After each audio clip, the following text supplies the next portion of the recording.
गोकुळ सोबत गोकुल। आज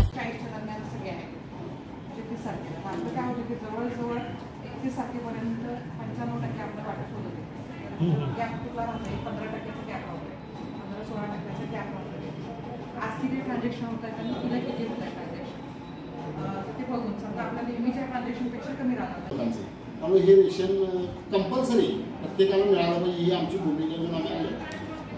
या महिन्यातलं रेशन पुढच्या महिन्यात ते मिळालं तर बरोबर, कारण पूरग्रस्त आहे सगळीकडेच। आता आमच्या कागदमध्ये पण तीच परिस्थिती आहे, सगळं वेळलंय।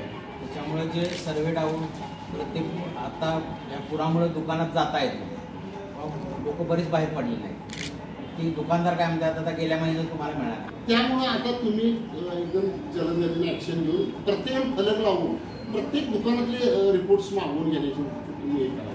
कारण आता मी काल चौकशी केली 80% लोकांनी धान्य नेले, 20-25% लोक अजून धान्य नेलेले नाही लोक। आज करवीर शिवसेना आणि जिल्ह्यातील सगळे पदाधिकारी शिवसेनेच्या वतीने आम्ही आज जिल्हा पुरवठा अधिकारी चव्हाण मॅडम यांना भेटलो।